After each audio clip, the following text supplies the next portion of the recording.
Single change that you make on the structure of city government to better respond to the needs of city residents?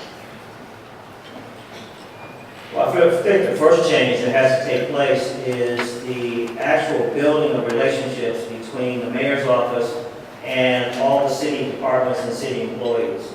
All those relationships have been damaged. And the incumbent mayor has made it his business to be at war, particularly with the police department. That has resulted in less service out there to the community, and we need to change that relationship. That's the only way that we can see a substantial change in how we are functioning.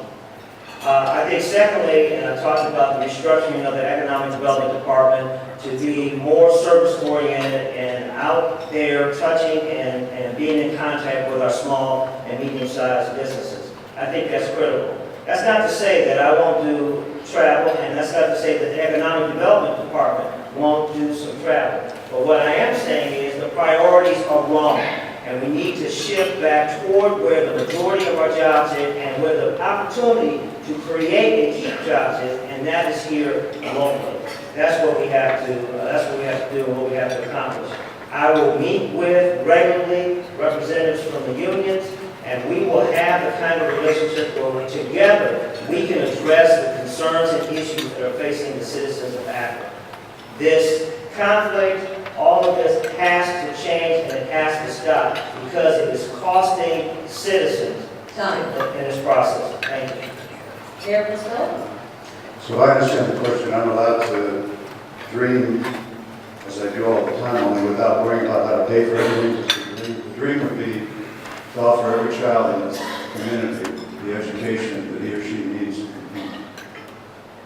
And I have to tell you, if there's anyone in this room that doesn't know it, it's not a high school education.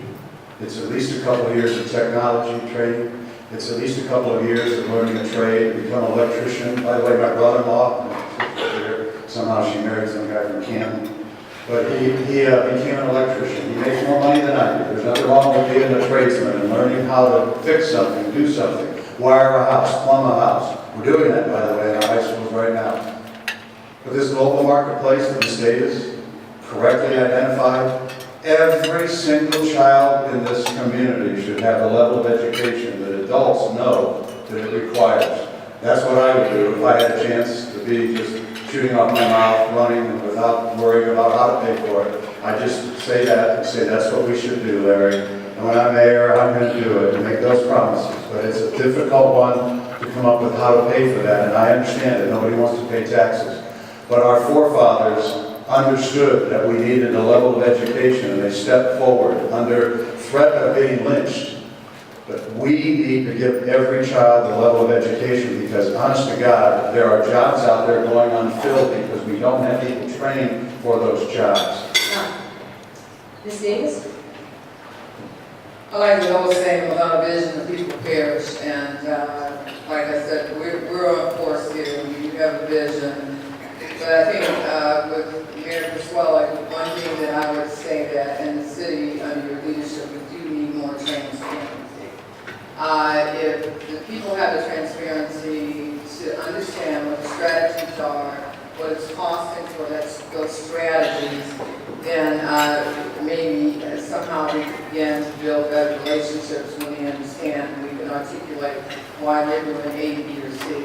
There's a great tool that's been adopted globally across the world, okay? We owe China $1.5 million. They had sense enough to adopt it before we did, okay? It's called a balanced scorecard. We try to implement the strategy, and you know, the mission is to go out and to seek the citizens. Who do you need to take on your mission? What's their purpose?